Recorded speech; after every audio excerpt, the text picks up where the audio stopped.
Hi, everybody. Thanks so much for coming. I'm Susan Stinson, writer-in-residence at Forbes, and this is the Local History, Local Novelist series. And I want to tell you one thing, that the next event in this series is on January 2nd.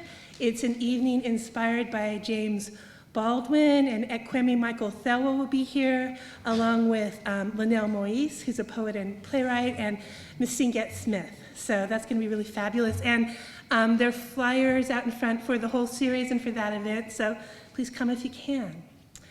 And one thing that I love about this event is that place is present in so many ways. It's the organizing principle behind the fantastic new literary magazine, The Common, which is right up there for sale tonight, and which is subtitled A Modern Sense of Place. It's the topic of conversation tonight, writers, specifically writers of fiction and place. It's one of the core impulses for the whole Local History, Local Novelist series. And for those of us who are here, it's an experience we'll have together in the library, an institution that I love that's been offering a place for books, ideas, and community for a long time. The accumulation of experiences and therefore memories in a place is a beautiful, defining thing. I'm looking forward to the experience we'll be having tonight with these very fine writers. And Jennifer Acker is moderating the event. She pulled together this whole fabulous panel, which is so wonderful. She's the founding editor of The Common, and she has an MFA from Bennington writing seminars, and her translations, essays, and short stories have appeared or are forthcoming in publications such as Harper's, The New Inquiry, The Millions, Ascent, and Plowshares. And I also want to say that I know that Jennifer is a wonderful editor because I worked with her on a piece of fiction for The Common, and she made a suggestion that transformed the experience of that piece. Jennifer.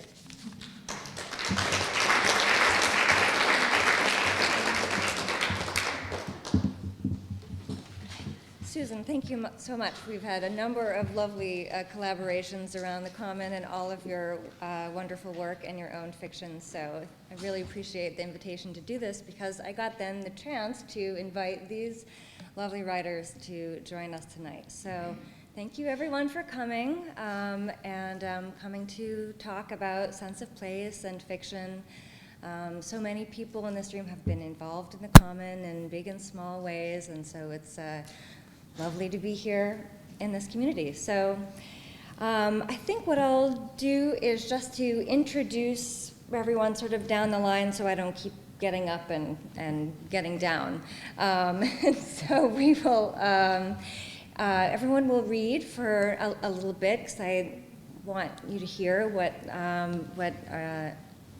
some of the writing in their own voices.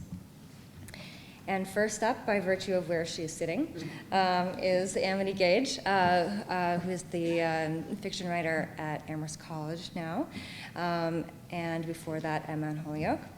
And she is the author of 3 novels, Oh My Darling, The Folded World, and Schroeder, which is forthcoming from 12 Books Hachette in February, and that's 2013. So I've heard a little bit of this book before, so I'm looking forward to you hearing some of it. Are you reading from that tonight? Yeah. Okay.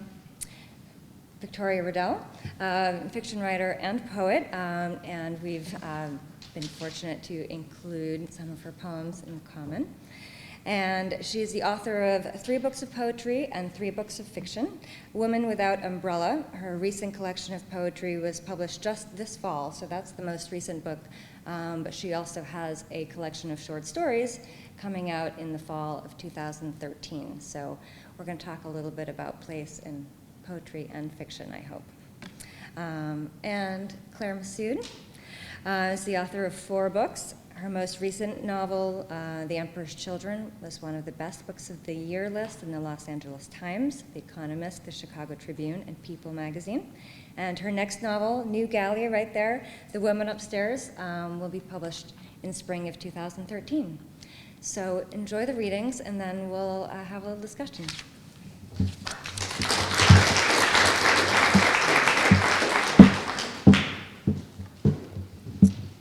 Shoot, did I ruin it? I'm not really this tall. I have very tall heels. You can hear me. It's not too big a room. Okay. I'm going to read from Schroeder, which is also a galley. It's forthcoming in February of 2013. I'll just try to contextualize the scene. I'm going to read a little bit, and I've chosen the scene apropos of our topic tonight. But so this story is told from the point of view in first person of a man who calls himself Eric Kennedy. And it's really an apology, both in the sense of everyday sense of the word, as in, I'm sorry, and in the sort of classical sense of self-defense of his choices. And he's writing his apology to his ex-wife, his estranged wife, and it's really about his the occasion where he, during a parental visit, basically kidnaps his own daughter, his own 6-year-old daughter, and they go on a road trip together. And so this scene, it takes place soon after he makes the fateful decision to kind of go away with her, and she's complicit, his daughter. And what else do you need to know? Probably that his name is not really Eric Kennedy, his name is Eric Schroeder. So he's actually not who he says he is. And so this is, he's a German immigrant. And so he, has a lot to come clean about during this book. And the you in the story, the addressee, is his wife, as I mentioned. I think that's probably enough. This section is called Most Beautiful Water. Lake George hasn't changed. It's still an oceanic, slate blue tableau when you come across it a half-hour's drive north of Saratoga Springs, propped there in the Adirondacks 320 feet above sea level. Its basin stretches from the town of Lake George all the way north to Ticonderoga, its western border a series of goofy little pleasure towns filled with motels, water slides, and pancake houses.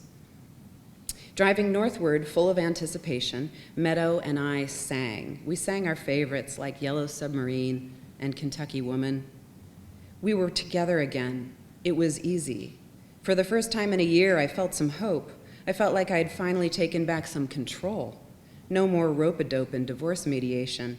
I knew we were going to make it to Lake George. I knew that, and I didn't give a shit about what happened after that, frankly.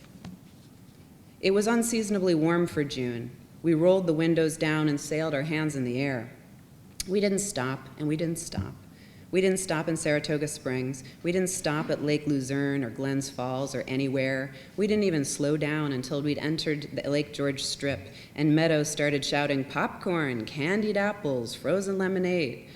The water parks and the go-kart tracks had opened early, and tourists like ourselves were walking around half-dressed and jaundiced from winter. We had been here the summer before, Meadow and I, and you know who you are, I mean our family, in what we might term year zero, to be followed by the post-divorce epic, or annum repudium, but neither of us mentioned that. We parked on the street and ran down past a band shell and a playground and straight onto the small, hard-packed public beach near the dockside. Meadow wound her way through the sunbathers right out onto the sand, and to my surprise, waded into the water with her clothes on. She stopped only when the water soaked the hem of her shorts. "Daddy," she cried, turning back to me, "it's cold." "Of course it's cold, silly," I said, rolling my khakis up to my knees. "It's 200 feet deep. Come on, let's buy you a suit?" "No, Daddy, not yet." I smiled, secretly pleased, remembering how impossible it always was to tear her away from whatever her attention had seized upon, a bottle cap, a ladybug, the removal of sticker-backing goo from a glass bottle. I put my hands on my hips and looked around at the crowd of bodies. Some were inching their way into the icy water, others were spreading out picnics, parcels of tin foil, coolers of ice, everyone trying to save a buck, bringing bologna sandwiches from home or smoking generic cigarettes like Basics or Viceroys, because we were all into it by then, the recession. We were all inside it or knew we were about to be. An attractive young family was lounging close to the waterline near Meadow. I smiled at them, all 4 of them, that idealized American square, a large, good-looking father wrapped by the movements of the distant steamboats, a strawberry blonde mother in a sturdy bikini, a sarong wrapped around her waist, and 2 focused children digging in the sand.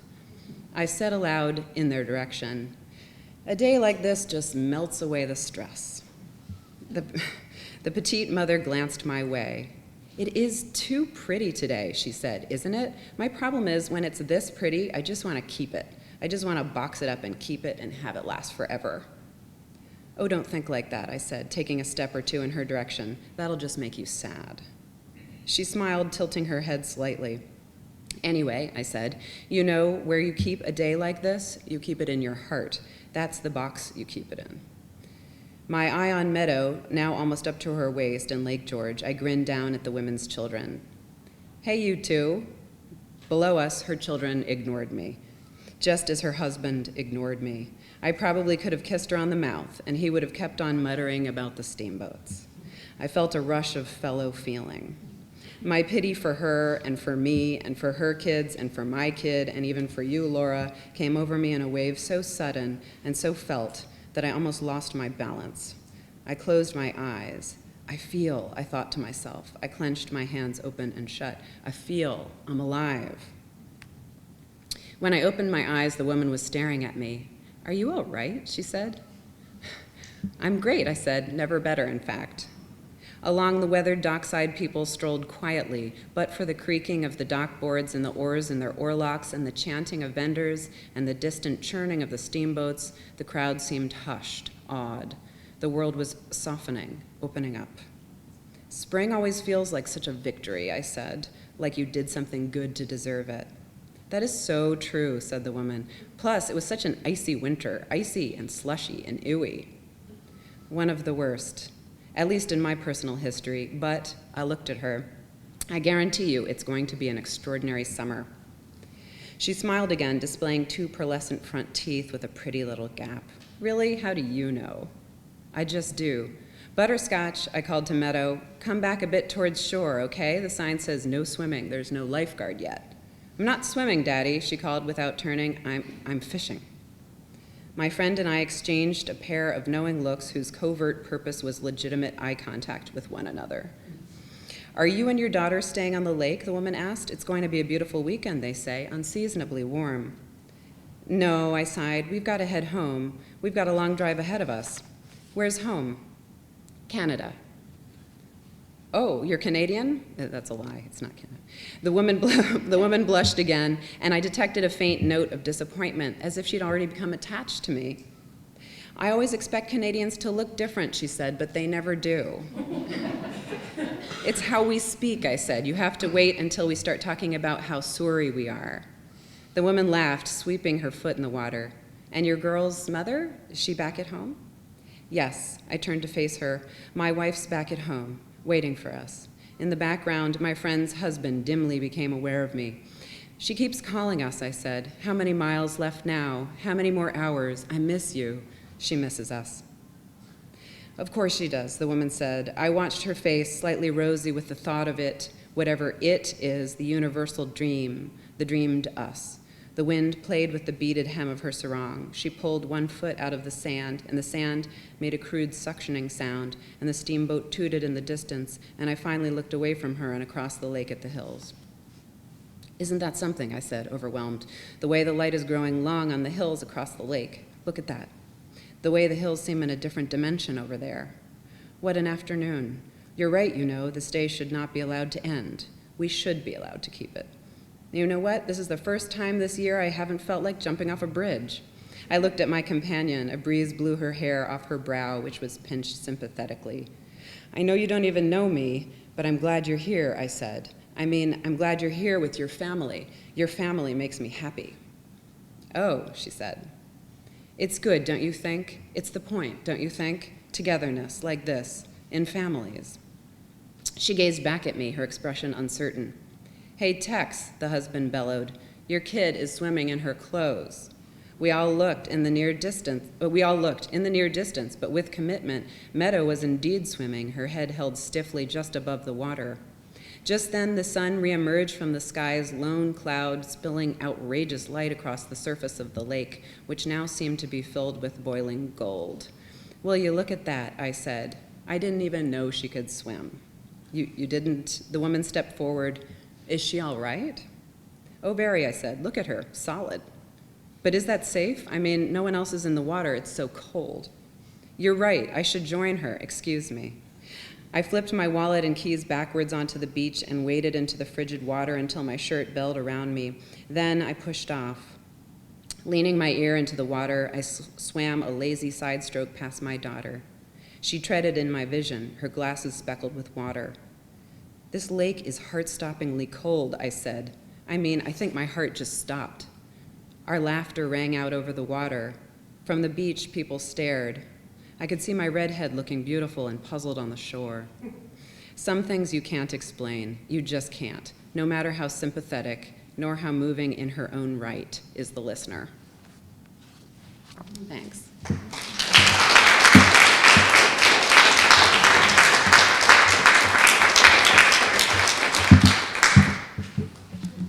Hi. I think I have to. Is that better? Does that work? Okay. I'm going to read from a novel called The Border of Truth, and the novel moves between 1940, and in those sections, a young boy named Itzhak Lejdel is writing incessant letters to Eleanor Roosevelt, and he's beseeching her to help him with something to get off a particular ship, but he's also quite interested in telling his narrative to her, which is not always about the need for help. Sometimes it's about just how he got where he got. Sometimes it's about girls. He's 17 years old. And the other part of the novel takes place in 2003, and that's not in Itzhak Lejdel's voice, but it's in third person, and it looks, you're with a character who you come to realize is his daughter. So I'm going to try to read a little section from each part. So Itzhak is making his way, or he's recounting to Mrs. Roosevelt making his way. He starts out in Brussels after the bombing of Brussels, and then makes his way through Europe, and eventually onto a ship called the Kwanzaa, which tried to make its way. It did make its way to New York. Many of the passengers were let off. He and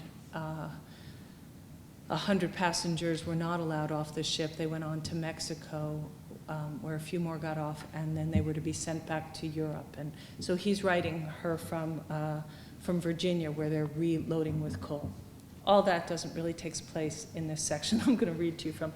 It's the section where he arrives in Paris. He's with his mom and with another couple who have given them a lift to Paris, if that's not all confusing enough. So here we go. Good afternoon, Mrs. Roosevelt. In Paris, I was a woman. I wanted to walk through Paris as a young man, dapper in a double-breasted suit, but because I was now a dodger of the Belgian army, because it was too dangerous, Mrs. Roosevelt, I wobbled in brown high heels down the Champs-Élysées, disguised in women's clothes. At first I tried on Maman's dress, which looked less on me like a dress than a tunic I might have worn in a school Latin performance. Maman, buy me a new dress. How quickly I sounded like a spoiled girl. If I could not stroll as a young man, can you blame me, Mrs. Roosevelt, for not wanting to look my best as a woman? Maman argued that I must stay indoors and not risk attracting attention of the police, who were arresting young men, repatriating them for service in their country. But there was no real argument. We had much to do. We hoped to finish up papers for a Mexican visa. We had a letter from our contact Ricardo in Mexico City. We were trying to locate Manuel, Ricardo's cousin, who worked in the Mexican offices. We were to show Manuel the letters from Ricardo, which included receipt for money sent and Ricardo's promise that Manuel would secure visas. Maman understood this was not an extraction she could manage. She was visibly weaker, exhausted by organizing provisions and visiting the Banque de Lyon, awaiting a word from Max. I would also go to the library to research alternate shipping routes. Gustave and Marie, that's the other couple, had stayed with us. Before he'd left, Max extended his offer to them, believing they'd protect Maman and me. He'd even suggested to them that I might secure Mexican papers for them as Ricardo's cousins. Try this. Gustave flung a dress through the air. It was Marie's dress, I must have shaken my head no, because Marie said, "It's fine, Itzhak." Blue and silk, the dress had many tiny tucks stitched in violet that gathered at the waistband where the silk flared into a full skirt. Marie zipped me into the dress, and the sensation of the silk, the pressure of her hands at my back thrilled me. For once, my ridiculous skinniness was an asset. I fastened the waist button of the matching fitted jacket. Marie's ankle strap pumps fit my feet, which caused a bit of teasing of Marie, and even the lively suggestion that Marie should wear my suit while I wore her clothes. Then Mama handed me a pair of royal blue leather gloves. "How's this?" And I gave a twirl, and I felt the rush of air as the dress skirt lifted and settled. Gustave and Marie whistled, and even Maman laughed, a first since she'd left Belgium. "Now walk." Gustave was suddenly full of vigor. "This is theater." His voice was instructive, professional, less shoulder in the gait, less gait, more lift. Like a circus master, he commanded me up and down the musty hallway of the Hotel Tulipe. If he'd had a ringmaster's crop, I think he would have given me a short lashes with the training. I was determined not to be embarrassed. I learned to his grudging satisfaction how to stand, how to walk, sit cross-legged as a woman. "And now to your face," he said, and he pointed to a brocade stool. He pulled at my cheeks. I flinched. "Poor girl," he said, "not accustomed to the hardship of beauty, I see." He licked a small brush, spit into a tub of black cake he held in his hand. He mixed the brush through a little tub, spitting, working the paint into a small frothy mix. I was determined not to give him the satisfaction, any sign of squeamishness. "Shut an eye," he said. I shut them both, waiting for him to press the brush to me. I felt his breath thick against my face. "No," he said, "I'm not going to get it right." And I felt him back away. Then someone leaned over me. I could feel it wasn't Gustave. "Open," she said, and I felt her fingers light against my eyes. "Open." I opened to see Marie lean back, head angled, scrutinizing my face. From her bags, pots of color, brushes appeared, and she began, as seriously as Gustave, to apply cream and powder to my face. I smelled on her wrist and arm the grassy perfume that I'd watch her dab against her skin. Then I caught a whiff of myself, which, wearing Marie's dress, was a sweet, grassy scent. And when I adjusted my legs, my stockinged legs made the sound I'd heard her legs making in the front seat of the car. It was disconcerting, though I'll admit, Mrs. Roosevelt, not entirely unpleasant. "Keep 'em open," she said, when I closed my eyes. When I opened them, she was right there, frowning, evaluating my face. "Good eyes," she said. "Easy to have 'em take a new shape." I was still determined not to be embarrassed, but I couldn't look at her directly, and I shifted my gaze. "Look at me," she said, and I turned to her and made myself count to 10 and hold her stare. She yanked my chin a little roughly, tilted my head while her brush spread against my forehead and eyelids. She was playful and stroked the brush down my nose. "Now let's get to those good full lips," she whispered, her breath warm against the chalky powder on my cheeks. Like this, under Marie's hands, I felt myself become a woman. I became an alluring woman with a turban, a hat, dark sunglasses, red painted lips, ready for the streets of Paris. You can imagine my terrible surprise when I stood at the mirror and saw that I was hardly the elegant mademoiselle I'd felt myself becoming. Instead, I appeared as someone's unfashionable mother. How often, Mrs. Roosevelt, we are not what we inside feel ourselves to be. But if I was not the dapper young man or even the fashionable woman I wished to be in Paris, Paris was not the Paris I'd dreamed of.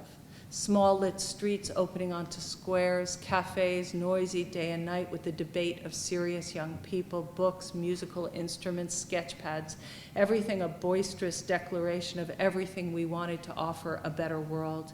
In the Paris I'd planned to walk through, film stars wrapped in scarves might be sipping a cognac at Maxime's. I'd linger watching intellectuals huddled over manuscripts, or any of the French surrealist poets arguing with the futurist poets. Instead, it was foreigners. Foreigners choked the streets, people everywhere sleeping, cooking in streets, hanging rough shirts from street posts, stringing blankets up around makeshift latrines. Crowds and police. My walks along the Seine were not the late afternoon strolls I'd imagine, holding hands with Odile or a Parisian replacement of my Odile, stopping close to the Ile de la Cité to lift a creamy face like a cup in my hands. In the Paris of this early May, the quays of the Seine were campgrounds, places where people stepped among the sleeping, looking for relatives. Had someone heard news of a relative? Do you know, have you heard word of? Was the steady refrain in German and Dutch and Russian and Polish. I heard Flemish and Italian and French and, of course, Yiddish.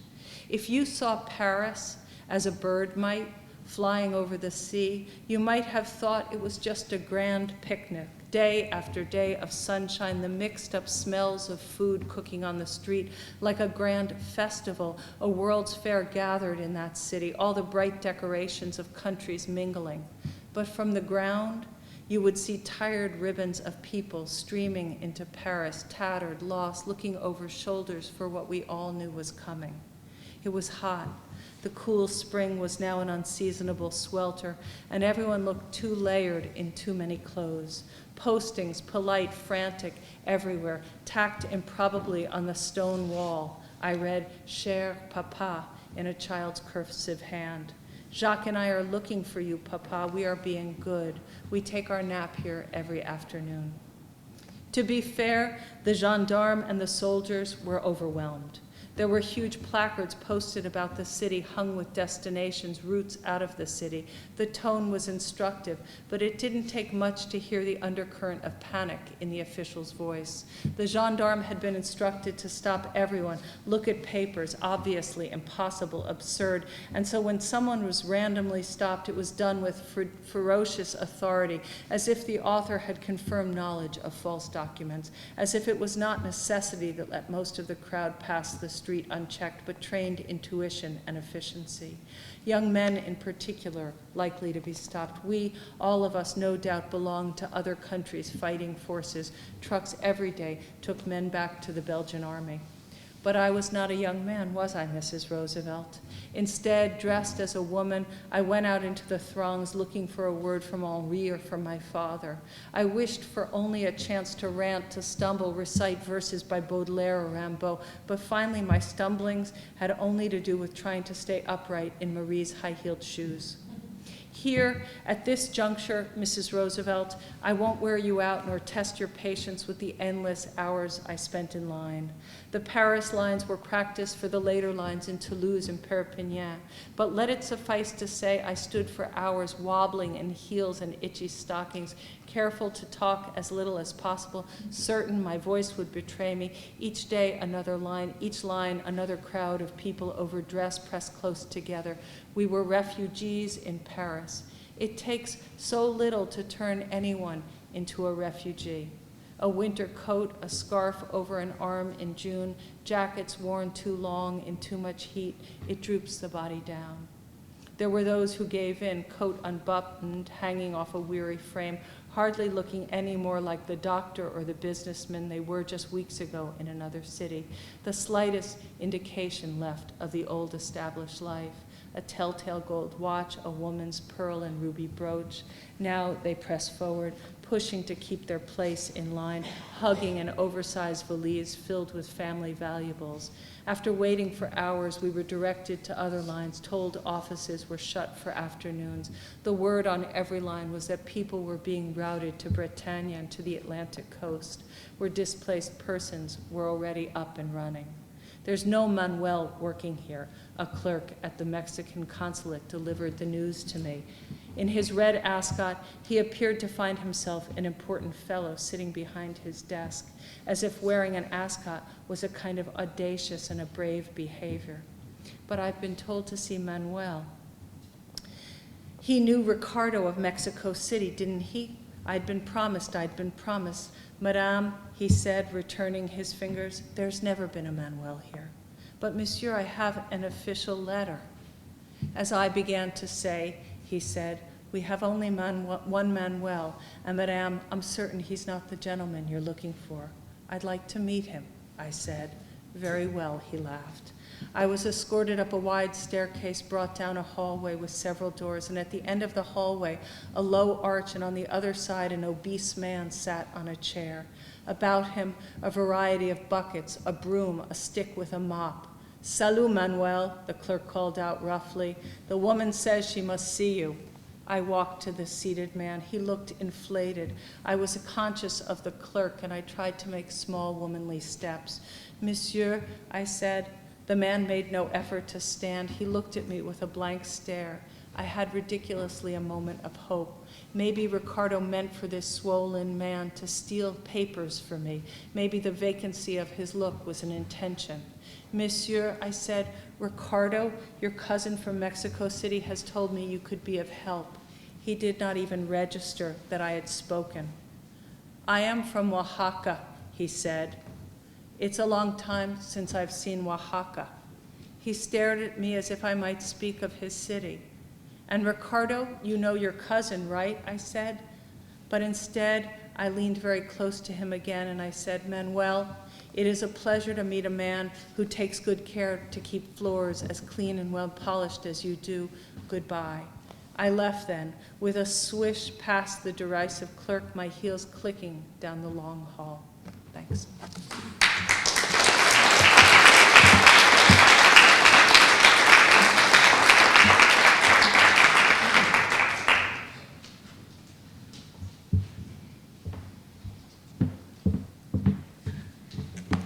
Hi, everybody. Thank you for, Jen, thank you for having us. Thank you for having us here to the library, and thank you for coming. I didn't do my homework. I didn't figure out what to read. So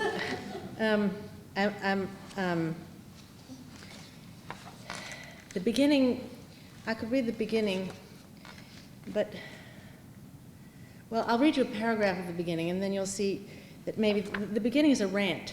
So I'll just read a paragraph, and then maybe we'll have had enough of the rant for a bit, and then I'll read from chapter 3, which is sort of another beginning, and not too long. This novel is called The Woman Upstairs, and it's narrated by a woman named Nora Eldridge, who is in her early 40s and a school teacher in Cambridge, Massachusetts. And she always wanted to be an artist, and she makes art, but she does that in her spare time in her apartment. And she always wanted to be a mom, and she has about 20 kids, but they don't go home with her at night. And then this family comes into her life. There's a kid in her class whose dad is in Cambridge on a fellowship, and the mom is an artist, and they share a studio for the year. And for Nora, there is suddenly the opening of possibility, of all sorts of possibilities. Just not what you will feel when you hear the first paragraph, but anyway. Here we go. How angry am I? You don't want to know. Nobody wants to know about that. I'm a good girl, I'm a nice girl, I'm a straight A, straight-laced, good daughter, good career girl, and I never stole anybody's boyfriend, and I never ran out on a girlfriend, and I put up with my parents' shit and my brother's shit, and I'm not a girl anyhow. I'm over 40 fucking years old, and I'm good at my job, and I'm great with kids, and I held my mother's hand when she died after 4 years of holding her hand while she was dying, and I speak to my father every day on the telephone, every day, mind you. And what kind of weather do you have on your side of the river? Because here it's pretty gray and a bit muggy too. It was supposed to say great artist on my tombstone, but if I died right now, it would say such a good teacher, daughter, friend instead. And what I really want to shout and want in big letters on that grave too is fuck you all. So that's how it begins. And then this is just a little bit about a little autobiographical background bit about her family, or her background. From the beginning then, but briefly, I was born into an ordinary family in a town an hour up the coast from Boston called Manchester by the Sea. The 60s were barely a ripple there at the end of the Boston commuter line. It must have been our perfect beach, called Singing Beach on account of its fine, pale, musical sand, but perhaps also because it is so widely and so long lauded, that afforded me my delusions of grandeur. It makes sense that if you stand almost daily in the middle of a perfect crescent of shore with a vista open to eternity, you'll conceive of possibility differently from someone raised in a wooded valley or among the canyons of a big city. Or maybe, more likely, they came from my mother, fierce and strange and doomed. I had a mother and a father, a big brother, 8 years bigger than me though, so we hardly seemed of the same family. By the time I was 9, he was gone. And a tortoiseshell cat, Zipper, and a mangy, runty mutt from the shelter named Sputnik, who looked like a wig of rags on sticks. His legs were so scrawny we marveled they didn't snap. My father worked in insurance in Boston. He took the train each morning, the 7:52, and he proceeded very respectably, but apparently not very successfully because my parents never seemed to have any money to spare.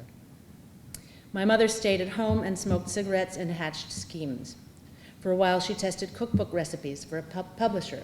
She was paid for it, and for months she fed us elaborate 3- and 4-course meals that involved eggy sauces and frequently, as I recall, Marsala wine. Briefly and humiliatingly for me, she fancied herself a clothes designer and spent several months at the sewing machine in the spare room in a swoon of tobacco smoke. Often she held the cigarette between her lips while running a seam. I always worried that ash would fall onto the fabric. Her output was at once unusual and not unusual enough. She made paisley jersey mini dresses for girls of my size, not at first glance dissimilar to those off the rack. "Come here, Sugar Plum," she'd call, and would hold up paper patterns against my prepubescent chest, trimming away carelessly at the paper with her enormous shears, a mere whisper from my waist or my neck. But then you'd see she'd cut portholes around the midriff and edged them with rickrack so that a girl's white tummy would peer through, or that she'd made the sleeves so they attached not with seams but with a flurry of ribbons, a circle of multicolored bows that would look bedraggled after a single washing. Cheerfully impractical, she ran up at least 24 outfits of various designs the summer I was 9, and then took a booth from which to flog them at the fair in a neighboring town. I refused to sit with her there in full view on a brilliant Saturday in July, and went instead with my father on a tedious round of errands, the cleaners, the liquor store, the hardware store, stifling in the car but immeasurably relieved not to risk being seen by my schoolmates under my mother's hideous handmade sign. My mother was a beloved embarrassment. She sold a few of the clothes, but clearly felt the experiment hadn't sufficiently succeeded, and the suitcase was stowed unemptied in the attic. Before too long, the sewing machine also migrated upward, and my mother entered one of her darker phases until the next eureka moment struck. Certainly my mother, unlike my father, instilled in me the sense that unpredictability was essential. Not to be like your neighbor, that's everything, she would say. And because of this, because of the bright flame of her, it took me a long time to realize that she, too, was cautious and bourgeois, frightened of the unknown, and so uncertain of herself that she could hardly bear to make a mark. How else could she have stayed resolutely wedded to the ordinary, to my father, to the carefully ordained and unchanging routines of Manchester by the sea? And it explains much about me, too, about the limits of my experience, about the fact that the person I am in my head is so far from the person I am in the world. Nobody would know me from my own description of myself, which is why, when called upon, rarely I grant, to provide an account, I tailor it, I adapt. I try to provide an outline that can, in some way, correlate to the outline that people understand me to have, that I suppose I actually have at this point. But who I am in my head, very few people really get to see that, almost none. It's the most precious gift I can give, to bring her out of hiding. Maybe I've learned it's a mistake to reveal her at all. So, from our ordinary family in our ordinary house, a center entrance colonial with its potted geraniums on the stone porch and its charmingly untended yew hedges nibbling at the windows, I made my way out into the ordinary world to the local elementary school, the local middle school, the local high school. I was popular enough, universally liked by the girls, even liked when noticed by the boys, though not in a romantic way. I was funny, not peculiar. It was a modest currency like pennies, pedestrian, somewhat laborious, but a currency nonetheless. I was funny in public, most often at my own expense. Education was different then, and I was good at it, and so I skipped grade 9, went straight from 8 to 10, which was socially a little tough at first, and sealed my fate as a disastrous math student. I never learned the quadratic formula and other important tips from 9th grade math, just like I missed the early dating essays and the classes in how to navigate a school dance. At the time, though, I wasn't embarrassed about any of this, not embarrassed to be thrown, sink or swim, into the second year of high school without so much as a map to the cafeteria or a primer on how cliques were lined up, or even a list of the names of my new classmates, all of whom knew one another, and some of whom knew me as their little sister's friend. No, I was proud because I knew my parents were proud, because it was an elevation and a revelation of the fact that I was special. I'd long suspected it, and now I knew for sure I was destined. When you are a girl, you never let on that you are proud, or that you know you're better at history or biology or French than the girl who sits beside you and is 18 months older. Instead, you gush about how good she is at putting on nail polish or at talking to boys, and you roll your eyes at the vaunted difficulty of the history, biology, French test and say, oh my God, it's going to be such a disaster. I'm so scared. And you put yourself down whenever you can so that people won't feel threatened by you, so they'll like you, because you wouldn't want them to know that in your heart you are proud and maybe even haughty and are riven by thoughts the revelation of which would show everyone how deeply not nice you are. You learn a whole other polite way of speaking to the people who mustn't see you clearly, and you get told by others that they think you're really sweet, and you feel a thrill of triumph. Yes, I'm good at history, biology, French, and I'm good at this too. It doesn't ever occur to you, as you fashion your mask so carefully, that it will grow into your skin and graft itself, come to seem irremovable. When you look at the boy, Josh, who skipped the grade alongside you, and you see him wiping his nose upon his sleeve and note his physical scrawniness, his chin's bloom of acne next to the other 10th grade boys with broader chests and clear, square jaws, when you observe that he still takes his lunch with his old 9th grade friends, all of them boys in black t-shirts with glitter decals across the breast that say KISS or AC/DC, all of them with pimply chins and wet lips and hair as lank as seaweed, you cannot see any triumph in him at all. He seems clearly to have lost, to be a loser, because anybody knows that in the challenge you were given when you skipped a grade, social success, modest social success to be sure, but still was half the battle. When Frederica Beatty invites you to join her birthday party, a sail on her father's boat with 6 other girls, 2 of whom are from the most popular set, you feel pity for Josh, who will never taste such nectar. But wait. Nobody ever pointed out that Josh, in his obliviousness, was utterly happy. He'd already taught himself the quadratic formula. He wouldn't be stymied in any area of academic advancement. In fact, he would go on to MIT and eventually become a neurobiologist with a lab largely funded by the NIH and a vast budget at his disposal. He would marry a perfectly attractive, if rather knock-kneed woman and spawn several knock-kneed bespectacled nerds, replicas of himself. It will all work out more than fine for him, and he will never for a second suspect that it could have been otherwise. He will not know that there was a social test. He will not know that he failed it. No, a sail on Frederica Beatty's father's boat was an honor that he dreamed not of, and his yen for society, such as it was perfectly satisfied by his old clan now a year behind him. He could no more have fashioned a mask than flown to the moon, and so he remained who he was forevermore. Femininity as masquerade, indeed.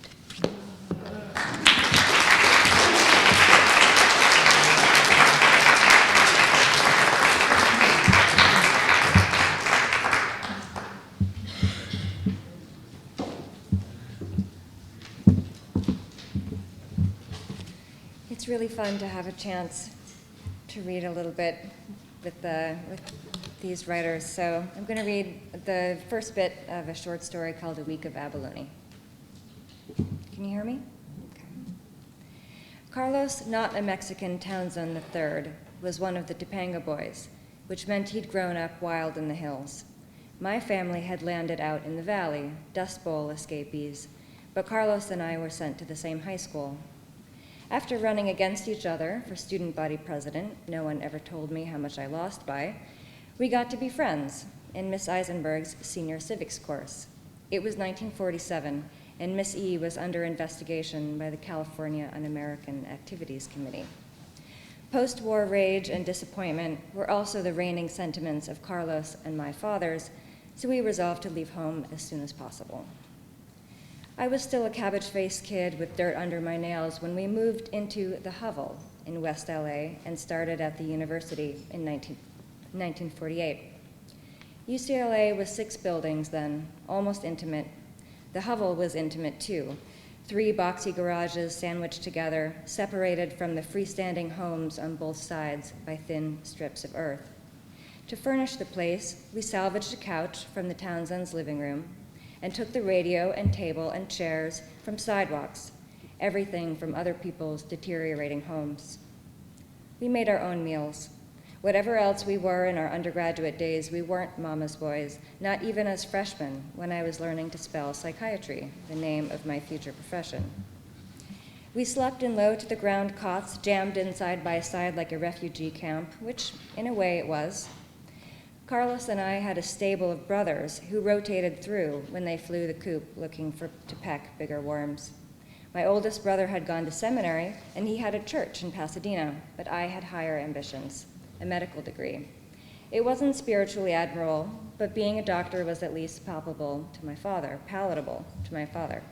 Philosophy and sociology turned him purple over mashed turnips, while mother left the table to refill the bowl. She, too, was pleased with my plans. You can help your father with his arthritis. Not that kind of doctor, I said. I didn't much like my pre-med classes, but studying anything was better than threshing beans beside my father and smudging orange groves for spending money. And at 48 tuition dollars per semester, even a hardscrabble farm boy like me could afford an education. When we weren't in school, Carlos and I went exploring. Money-motivated excursions, like trolling backcountry roads for scrap metal and picking boysenberries on the hillsides. One Tuesday, a salt-crusted day whose heat and green water soldered our friendship and made all that came later, including the very end, possible. Carlos decided we would dive for abalone. We'd catch enough to feed us for a week and go to the movies with the money we'd saved. He knew how to harvest the animals, which I'd never tasted, and in my mind were just big flat garden snails. Carlos swore the meat to be tender and delicious when done right and packed with calories.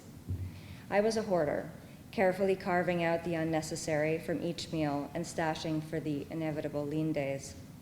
Carlos broke me of that habit by eating my savings late at night when he arrived home, ravenous from taking girls out. We'd grown up in the same depression, but Carlos's attitude was to live each day making up for what he'd missed. Carlos had borrowed a car from a friend I didn't know. Carlos had a lot of friends I didn't know, and we drove north on one to Point Doom. I said, why would God be on the side of Republicans? There's no logic to it. I was tending to another fight with my father, ignited the day before. Every Sunday, I hitchhiked to my parents' ranch to go to the church and eat my weekly ration of beef. And the previous week, I'd purposely left behind the latest issue of the New Republic. Yesterday, after saying grace, my father placed the folded publication beside his plate and stood up. He leaned his clean-shaven face over the sliced radishes and the boiled broccoli right down into mine, our noses separated by a breath of hot air. What makes you think you're better than us, he said. Did you read the articles, I said? I know what they say, urging pinko sympathies on young men raised to know what is good about this country. We just saved the godforsaken world, Donald. Did you know that? Did you know how much trouble we were in? Now we're at peace, and these blind lefties are stirring up trouble all over again. I'm ashamed of you. I nodded, the old agitation rising, swirling. And finally I said, I understand, Father. It's not for you. This magazine is for the educated, free-thinking man. My mother did not look up. She pushed her chair back and scuffed her feet repeatedly across the floorboards in a whispering prayer. Two of my younger brothers stared hard at each other, hooting and hollering in their heads. A rooster crow carried in from the yard. The tips of his ears crimsoned first, then the lobes. The flush spread down his cheeks like irrigation water soaking a field, until the ball of his nose bloomed into a ripe tomato. His fingers locked onto the table, and I felt the tremble in my knees. Ray, my mother said. His fork hurled at the floor. God gave me a better education than any of these faithless liberals. You want to join them, you find your dinner elsewhere. I pushed my plate next to my father's, then turned to kiss my mother. She murmured, God help you, which stunned me, but I had to show my back. Carlos, taking the turns in the Chevy coupe with one hand, said, fight back, Don. Carlos had thick eyebrows and a sloped nose. His cheeks were high and arrogant, but his eyes soft. Tell him he's not making sense, he said. Is that what you do? I said. My father is a drunken dolt, but he says doesn't stick to me like it sticks to you. You're still teaching Sunday school when you don't anymore believe. I was raised on Democrat Road, so named because it was crooked. When I'd asked my father why he hated Roosevelt, he said it was because FDR gave pride away for free. I reminded him of Roosevelt's American Creed, which I'd memorized in Miss E's class. The creed of our democracy is that liberty is acquired and kept by men and women who are strong and self-reliant and possessed of such wisdom as God gives mankind. Which part didn't he agree with? Those are just words he'd said. Words would be the foundation of my psychiatry career before we became just pill pushers. Your father doesn't know who you are, Carlos said. He should know. We wouldn't get on any better, I said. You'll be a fine psychiatrist. Carlos laughed, broad teeth gleaming like a film star. The cove where we were going, he said, you could see straight down 25 feet. Sand like silt between your toes. My father wasn't jealous of my education, but it rubbed him the wrong way. At heart, I think he was worried we'd end up on opposite sides, me for the poor, him for the righteous, hardworking. How could we then be father and son? Back on the farm in Colorado, we were unlucky, not poor. I stuck my hand out the window to catch the sun, flipped back and forth between a shiny scrubbed palm and brown knuckles, laced with scars from grooming the wealthy lawns and flower beds of Bel Air. Why hadn't I stayed and argued? I wanted to know.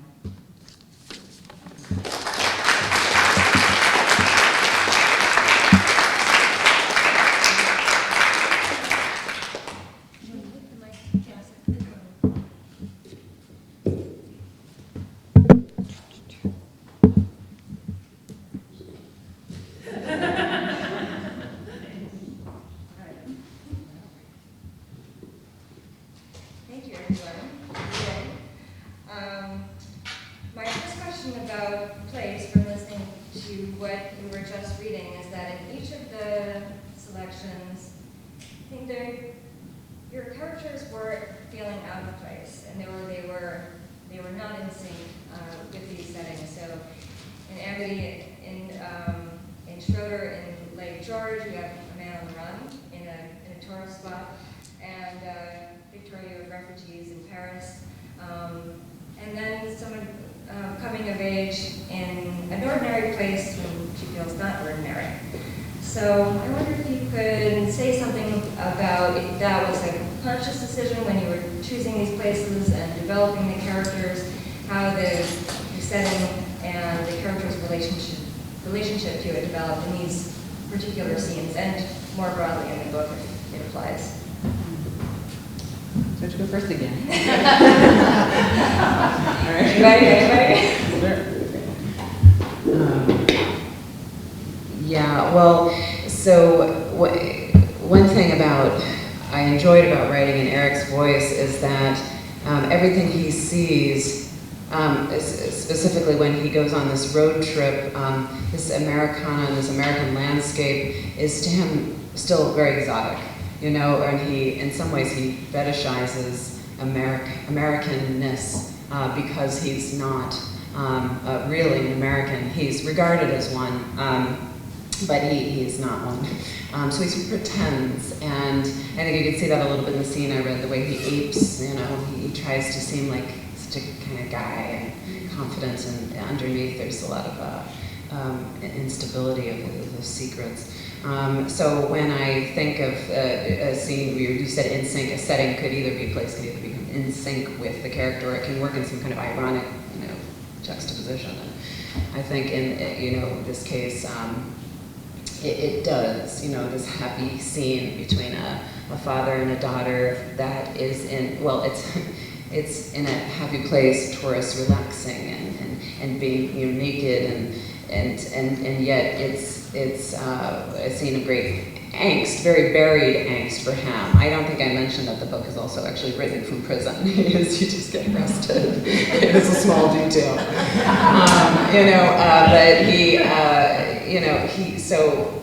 But so I enjoyed that, and I enjoyed writing about America from a point of view of a foreigner, even though I'm not. My mother was. I think I borrowed some of her history. I'm not German. I've never been. But I borrowed from that. I think that sort of answers the question. Let's see. In Order of Truth, Itzhak, who's displaced. I mean, it's the story in many ways of a 17-year-old boy who is displaced, but because he's 17, displacement is exactly what he's longing for a lot of the book. So he, early on in the book, when the Germans bomb Brussels, he confesses to having been excited by it, that it's, it's a way out of what he sees as a provincial place and get me out. So in that sense, his relationship to displacement is one of, it's adolescent, it's exciting, it's what are the possibilities, what's he going to get out of it. So every situation he comes into has this feeling of sort of a kid's adventure story for him, and what will he make of it. He has parents in the book, the mother who's referred to, and Max is the father, who once displaced from home have that loss, who are at a loss with themselves, who don't know themselves outside of the place where they live. And so they stand in relation to place, constantly wanting back to a home that's been destroyed. And the other part of place that comes up in the book is Sarah, the part I didn't get to read from, but when she's in New York, she's a New Yorker, she feels comfortable in the street. There's a lot of, just walking the streets of New York and sort of feeling her home. But as she begins to understand that there's another story that her father hasn't told her, everyone in New York begins to look like a stranger. Everyone in New York begins to look like someone with an alternate history, an alternate relationship to the city, city of refugees. So, yeah, the place is sort of in the book stands in relationship to what is it to be a refugee in the place. I think mostly. Well, the other thing that Claire said, Claire didn't like the question. Just from what you said, it was interesting that the people are feeling differently about the places they're in based on their age and what stage of life they're at. And there's the adolescent relationship to place, and then the parents who really just want to be home. So that's what. And if we're at a loss, one of the things that I hope to get at in the book, or I was trying to get at, was the sense that the Second World War, that for an adult losing their home, and for any adult losing their home, it would feel utterly different for a child, for all sorts of reasons. And Clare feels. Yes. I'm glad it didn't happen during the reading. I thought it might happen when somebody else was reading. Have water. Must be busy. I was going to say, sorry, I missed half of what you said. But it wasn't great.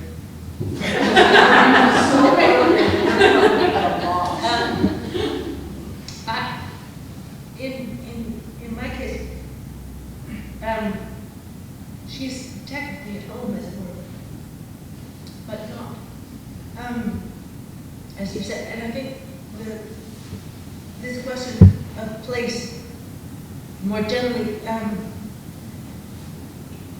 the novel is a social form, and it is about people's place, and so almost any fiction involves people being in some way out of place, because that is the conflict that creates.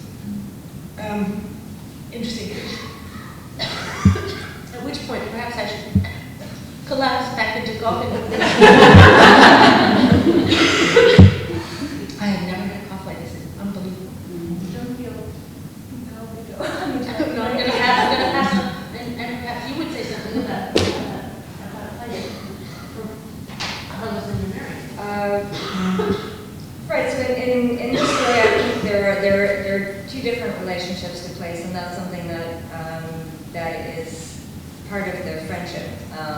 And there's someone who's a native to Los Angeles who's sort of grown up in the area and feels that this is his home and he can do anything he wants with it and he can grow up from it and it's part of his identity. And then there's a transplant, someone who is the narrator who's coming after the Dust Bowl and is getting used to what it means to be in a city versus the country. So I like thinking about that aspect of friendship, of people getting to know each other when one is a native and one is a transplant.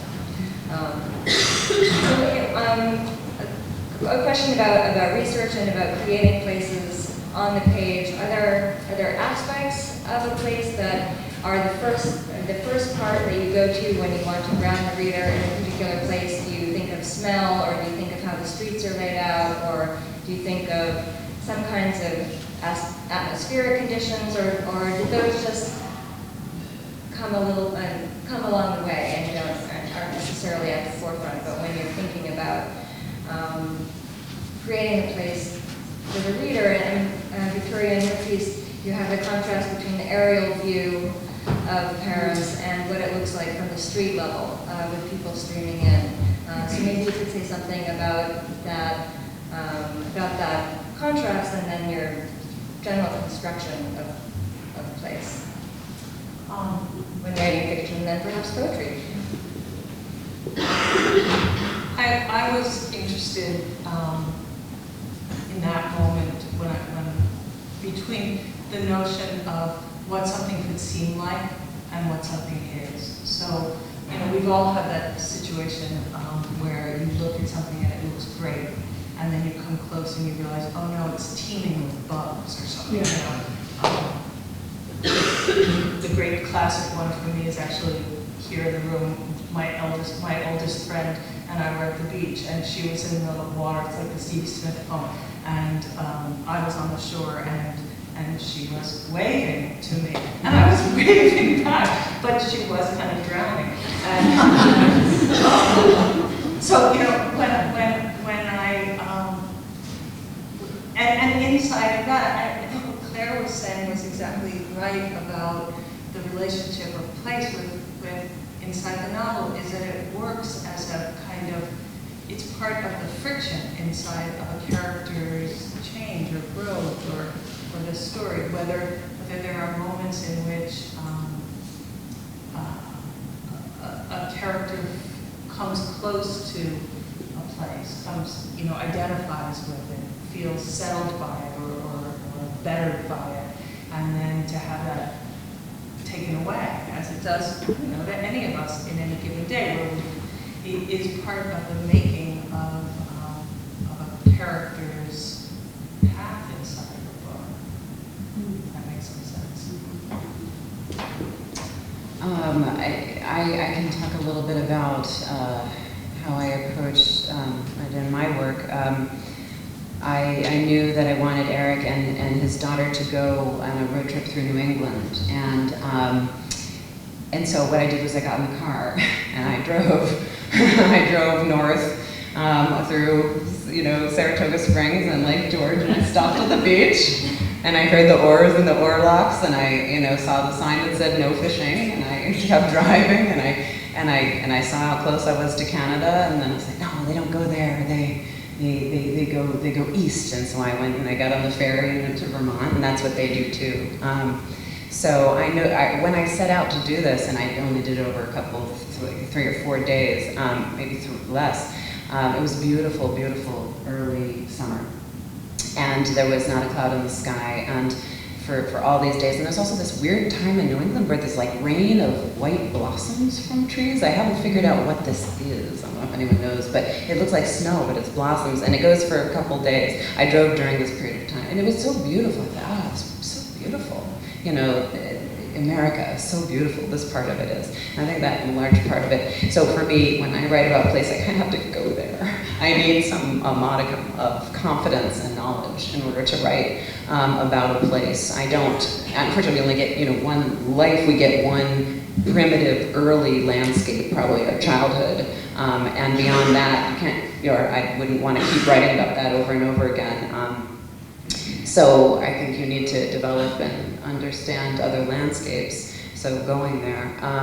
Then when as Schroeder, as the book goes along, he starts to remember and become more honest about his own real childhood, which takes place in Berlin and in Germany. So in order to do that, since I said I've never been there, I read books, and it's amazing what you can do if you find the right book. Some generous author who writes, beautiful details about what Berlin was like, and quotes from people, and ripping all that off, and plagiarizing and so like that. But growing from inspired by that, and I find it's imaginatively rich that I can really improvise after that. And I was glad to do the book's actually coming out in Germany, and I was pleased by that because I felt like, wow, the Germans thought my rendering of Germany was somewhat accurate, and I thought it was really kind of great because it means you can cobble it together in this way. Like again, you just get this one life and this one primitive landscape to be able to broaden and to try to go other places with your work.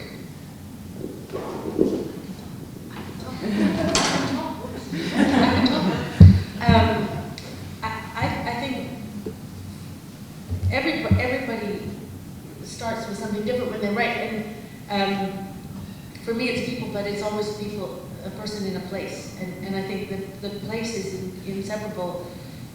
It's almost, certainly in my first book, I thought of the places where my characters were as characters almost, that they were that much part of it.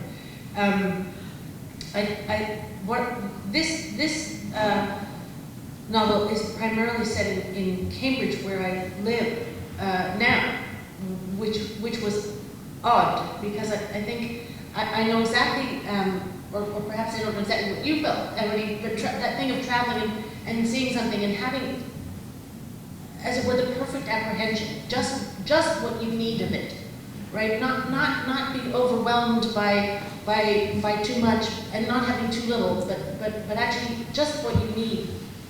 And on the other hand, when you, I had before written about somewhere where I was actually living, and there's something a bit disconcerting about it. It's a little, you feel as though you're not sure how much you put on the page and how much is still inside your head in some way. So that was actually an interesting experience for me to try to write about a place that I was in.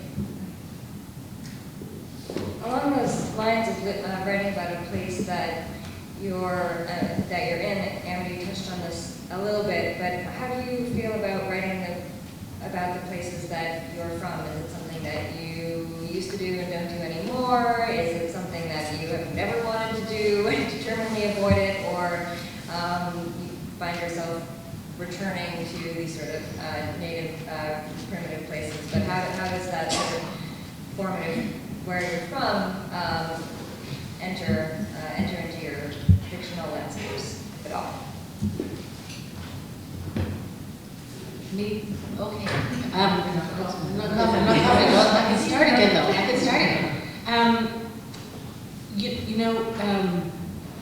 I'm handily from many places, so I wouldn't. And Salman Rushdie wrote an essay called Imaginary Homelands a long time ago, in which he talks about the experience of being displaced. And one has to feel also that there has to be some advantage because there are so many obvious disadvantages. For a writer to be, as say Alice Munro is, somebody who lives in the house where her husband was born, I think, but in the town where she herself grew up, who knows it to bedrock, who knows everything about it, who knows, who it would be like somebody, who's growing up in Northampton, living here, writing here, and knowing everything about it. You can't beat that, right? So you have to hope that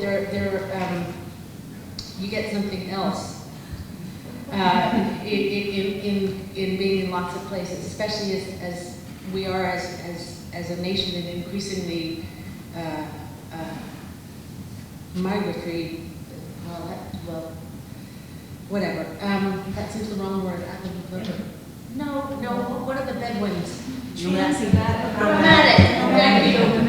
Nomadic, we're an increasingly nomadic lot, so, but I think, you know, one of the things that Rushdie says in his essays, that what then happens is the place you've left no longer exists. So the place you've left, you carry always only in your head, and so what you have are these imaginary homelands that's, the good part is nobody can take them away from you. The bad part is that nobody else can see them, but if you write them down, maybe people can see them. So I think I have something of that relation.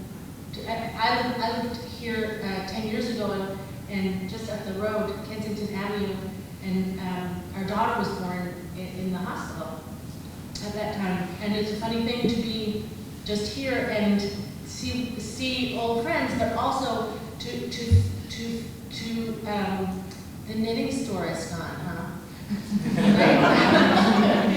I was coming up last night, and I looked, you know, the street. I was like, oh, the knitting, no, lime, no, red something, red, like I don't know what that is, but no, it's not the knitting store.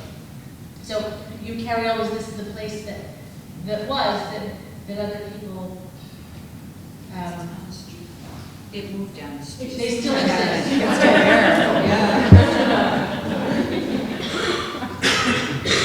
When I was growing up, I grew up in the suburbs of New York City, and both parents were not American. My family was from a bunch of different countries, and when I began to write, I began to look for every place other than the suburbs to write about, and every kind of syntax and diction other than the syntax and diction that I found in my house. So a lot of stories were located in Colorado or in Tennessee, and it took me quite a long time to begin to think that the repeated images and sounds that I heard inside my house, the sound of my grandmother's sewing machine, the languages that my parents spoke to one another in, my mother and grandmother spoke to one another in, had not just a place, but were actually the music and the visual images that sort of really pressed urgent, that were in fact my desire to write.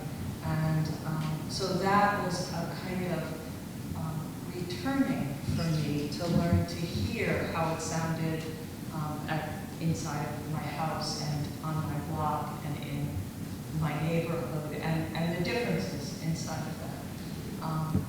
And so for even and I'm sure this is true for lots of people who grow up in one place, who have parents who come from another place, not necessarily even other countries, but other states. But I grew up with more and less of the stories of place that my parents had inhabited, and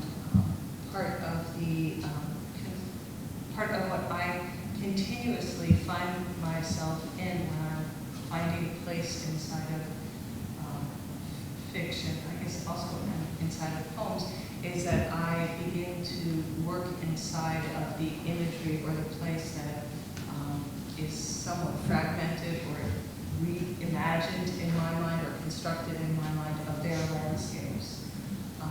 And I think that I've been interested in reading up other writers who are first generation to know that I think that's true of others. One of, for me, in The Border of Truth, one of the great gifts of that book, since there's an aspect of Itzhak's journey that is stolen from the spine of my father's family's flight out of Europe. So I had the great good fortune of sitting down with my dad quite a bit when I was writing this book. This is something I had never had. I was, determined I would never admit to anyone that there was anything biographical at all inside this book. That immediately fell apart. But one of the great things was that in asking him questions, it's a little bit like reading a book of someone else's. I was asking you know how you hear the same stories from your parents over and over, you hear yourself telling the same stories over and over. But I was finding myself asking questions that I would have never, like, where did you go on a summer holiday? Did you go on a summer holiday? Where did you go on a summer holiday? What did you do? Where was that? Did you have a school uniform? And I would watch my dad, who's now 89, but was then in his earlier 80s. I could visibly watch him move into that altered state in which he would begin to inhabit a place that he hadn't inhabited for, he left there when he was 17, so, and he was in his 80s. So I would say something, tell me about your, what you wear for a school uniform. And he would say something like, the socks were so itchy. That would be, because he would be wearing them again. So, one of the great things about place is that it's large, it's a room, but it's also entirely minute and textural and physical and uncomfortable.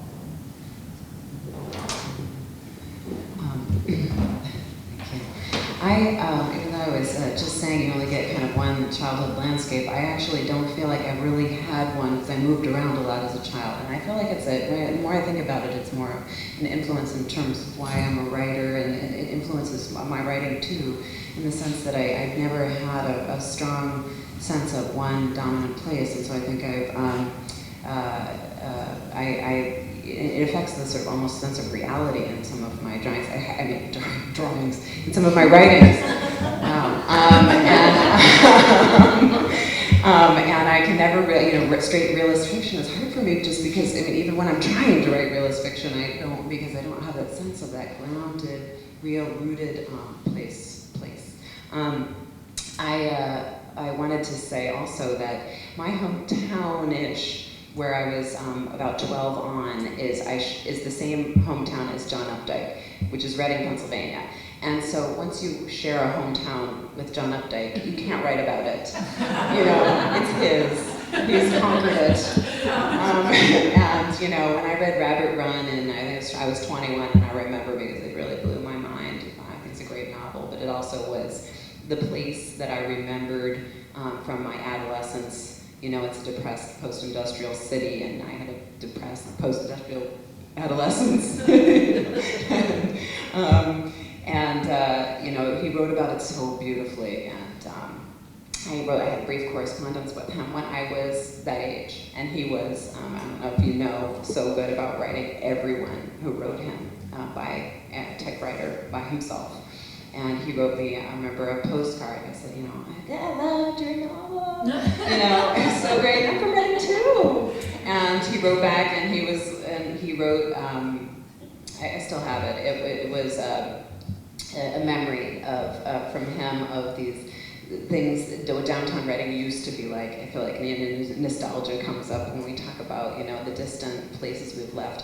And how beautiful the square was. And he says, it's good you've left Reading. It's good you leave at 21, and then you can leave and make everything up. And you make the rest up. Which was sort of ironic, because he had just written his list of accurate memories. I felt it was even coy in a way of saying, you make everything up. But you don't. There's some kernel of the way it was is actually what you're writing. And you make up, perhaps, you change the details so they're not identifiable, and you won't implicate anybody, but you're really very much, you are constantly drawing from that place. I envy that. I wish I had that.